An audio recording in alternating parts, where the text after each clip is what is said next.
जनपद में बढ़ती भीषण गर्मी और संभावित हीट वेव को देखते हुए सहारनपुर नगर निगम पूरी तरह अलर्ट मोड में आ गया है। इसी क्रम में महापौर डॉक्टर अजय कुमार ने प्रेस वार्ता कर शहर में की जा रही तैयारियों की जानकारी दी। महापौर ने बताया कि गर्मी के मौसम में नागरिकों को किसी प्रकार की जल संकट की स्थिति का सामना न करना पड़े, इसके लिए जलकल विभाग को सख्त निर्देश जारी किए गए हैं। शहर में पेयजल आपूर्ति को और अधिक मजबूत करने पर विशेष जोर दिया गया है। प्रशासन की ओर से आरओ प्लांट और वाटर कूलर की संख्या बढ़ाने की योजना पर काम किया जा रहा है ताकि सार्वजनिक स्थानों पर लोगों को शुद्ध और ठंडा पानी उपलब्ध कराया जा सके।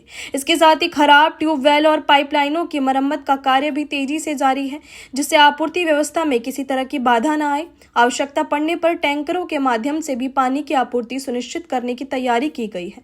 नगर निगम ने सभी वार्डों में निगरानी बढ़ाने के निर्देश दिए हैं ताकि किसी भी क्षेत्र में पानी की कमी की स्थिति तुरंत नियंत्रित की जा सके। महापौर डॉक्टर अजय कुमार ने भरोसा दिलाया कि शहर में पानी की कोई किल्लत नहीं होने दी जाएगी और पूरी व्यवस्था पर लगातार निगरानी रखी जा रही है। प्रशासन का दावा है कि हीट वेव के दौरान आम जनता को राहत पहुंचाने के लिए सभी आवश्यक कदम उठाए जा रहे हैं। आगे से सुरक्षित करें, ये बहुत अच्छा सुझाव है। और जब हम छोटे थे बचपन में तब भी हमें लिखा हुआ दिखाई देता था।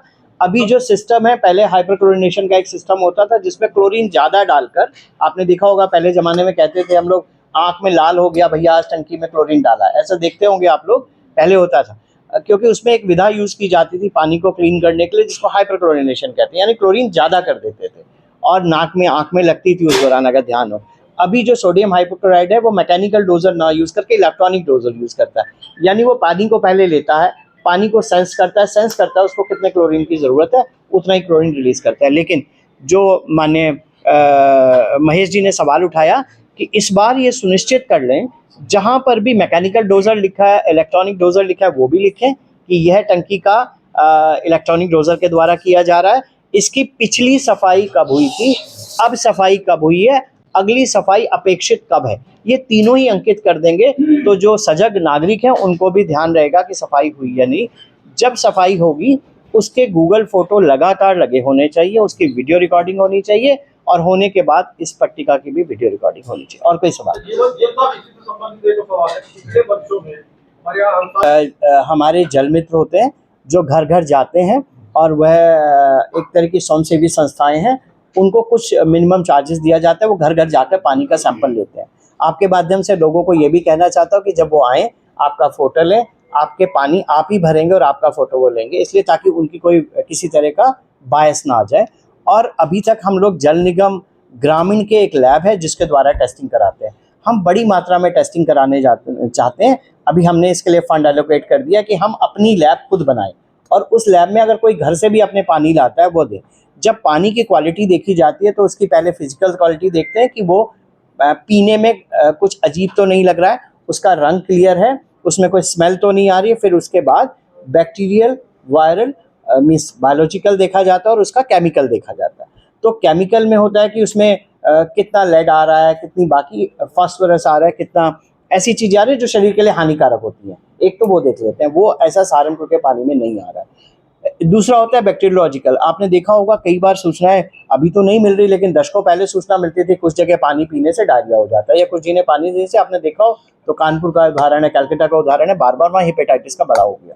तो उन चीज़ों से बचाव रहे, उस चीज़ का स्प्रेड ना होने पाए, इन चीज़ के लिए बायोलॉजिकल देखते हैं। बड़ी संख्या में जब हम लोग अपनी लैब स्थापित कर लेंगे और अभी देखेंगे मेरे ख्याल 3 महीना 2 महीना इससे भी कम 10 दिन के अंदर हमारी अपनी लैब आपके उपस्थिति में हम शुरू कर देंगे। हमारी लैब तैयार है, मशीन तैयार है, हम एक बायोकेमिस्ट रखना है। हम चाहते हैं कि एक बायोकेमिस्ट लगातार वहाँ काम करे। अगर वो लगातार काम कर रहे हैं, आप समझिए कितने सैंपल मैं खुद करा सकता हूँ, जिसकी मेरी कोई कॉस्टिंग नहीं है, लेकिन पेयजल को शुद्ध पहुँचाने की दिशा में ये कारगर कदम होगा, तो हम लोग इसको भी करने जा रहे हैं। सर इसी में आगे से सुरक्षित करें, ये बहुत अच्छा सुझाव है। और जब हम छोटे थे बचपन में तब भी हमें लिखा हुआ दिखाई देता था। अभी जो सिस्टम है, पहले हाइपरक्लोरिनेशन का एक सिस्टम होता था जिसमें क्लोरीन ज़्यादा डालकर, आपने देखा होगा पहले ज़माने में कहते थे हम लोग, आँख में लाल हो गया भैया आज टंकी में क्लोरीन डाला, ऐसा देखते होंगे आप लोग, पहले होता था। क्योंकि उसमें एक विधा यूज़ की जाती थी पानी को क्लीन करने के लिए जिसको हाइपरक्लोरिनेशन कहते हैं, यानी क्लोरीन ज़्यादा कर देते थे और नाक में आँख में लगती थी उस दौरान, अगर ध्यान हो। अभी जो सोडियम हाइपोक्लोराइड है वो मैकेनिकल डोजर ना यूज़ करके इलेक्ट्रॉनिक डोजर यूज़ करता है, यानी वो पानी को पहले लेता है, पानी को सेंस करता है उसको कितने क्लोरीन की ज़रूरत है उतना ही क्लोरीन रिलीज़ करता है। लेकिन जो माननीय महेश जी ने सवाल उठाया कि इस बार ये सुनिश्चित कर लें जहाँ पर भी मैकेनिकल डोजर लिखा है, इलेक्ट्रॉनिक डोजर लिखा है, वो भी लिखें कि यह टंकी का इलेक्ट्रॉनिक डोजर के द्वारा किया जा रहा है। इसकी पिछली सफाई कब हुई थी, अब सफाई कब हुई है, अगली सफाई अपेक्षित कब है, ये तीनों ही अंकित कर देंगे तो जो सजग नागरिक हैं उनको भी ध्यान रहेगा कि सफाई हुई या नहीं। जब सफाई होगी उसके गूगल फोटो लगातार लगे होने चाहिए, उसकी वीडियो रिकॉर्डिंग होनी चाहिए और होने के बाद इस पट्टिका की भी वीडियो रिकॉर्डिंग होनी चाहिए। और कोई सवाल? हमारे जल मित्र होते हैं जो घर घर जाते हैं और वह एक तरह की स्वयंसेवी संस्थाएं हैं, उनको कुछ मिनिमम चार्जेस दिया जाता है, वो घर घर जाकर पानी का सैंपल लेते हैं। आपके माध्यम से लोगों को ये भी कहना चाहता हूँ कि जब वो आएँ आपका फ़ोटो लें, आपके पानी आप ही भरेंगे और आपका फ़ोटो वो लेंगे, इसलिए ताकि उनकी कोई किसी तरह का बायस ना आ जाए। और अभी तक हम लोग जल निगम ग्रामीण के एक लैब है जिसके द्वारा टेस्टिंग कराते हैं।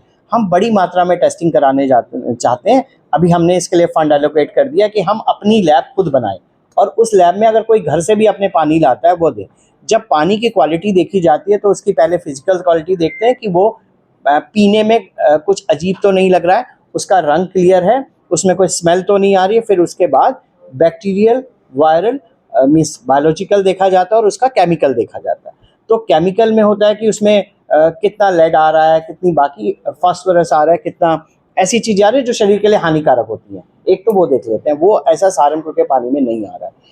दूसरा होता है बैक्टीरियोलॉजिकल। आपने देखा होगा कई बार सूचनाएं अभी तो नहीं मिल रही, लेकिन दशकों पहले सूचना मिलती थी कुछ जगह पानी पीने से डायरिया हो जाता है या कुछ जिन्हें पानी देने से, आपने देखा हो तो कानपुर का उदाहरण है, कलकत्ता का उदाहरण है, बार बार वहाँ हेपेटाइटिस का बड़ा हो गया। तो उन चीज़ों से बचाव रहे, उस चीज़ का स्प्रेड ना होने पाए, इन चीज़ के लिए बायोलॉजिकल देखते हैं। बड़ी संख्या में जब हम लोग अपनी लैब स्थापित कर लेंगे और अभी देखेंगे मेरे ख्याल 3 महीना 2 महीना इससे भी कम 10 दिन के अंदर हमारी अपनी लैब आपके उपस्थिति में हम शुरू कर देंगे। हमारी लैब तैयार है, मशीन तैयार है, हम एक बायोकेमिस्ट रखना है। हम चाहते हैं कि एक बायोकेमिस्ट लगातार वहाँ काम करे।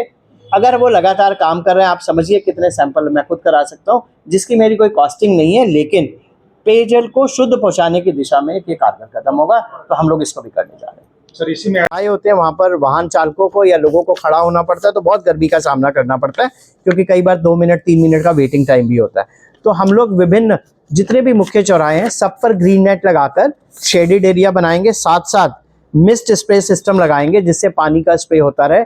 आपको क्योंकि देखना था, हमने अपना बाहर अभी आपके लिए लगा के रखा है कि कैसा लगा हुआ है, हटा दिया था।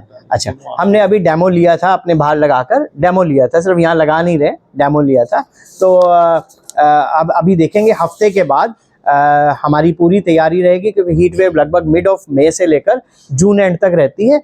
तो उस दौरान हमारी पूरी तैयारी रहेगी कि हम लोग ग्रीन शेड लगाएं, साथ में मिस्ट स्प्रे सिस्टम लगाएं।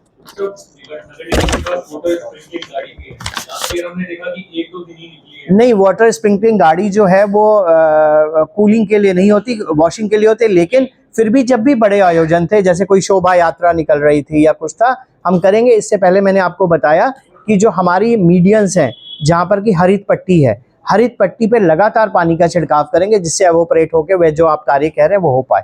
क्योंकि सड़कें काफ़ी गर्म हो जाती है और जैसे पानी गिरते एकदम एवोपरेट हो जाता है। लेकिन जब मिट्टी और पौधा लगा होता है वो पानी को देर तक संचित करता है और धीरे धीरे करके अपने पत्तों के माध्यम से एवोपरेट करता है। ये सर एक बड़े जो सर आपकी प्रेस वार्ता रखी है, क्या प्रेस वार्ता है कि लोगों से बात हो रही है? क्योंकि गर्मी आने वाली है, गर्मी में आप लोग के ऊपर भी बहुत दबाव रहता है, निरंतर लोगों के सवाल आपसे आते हैं।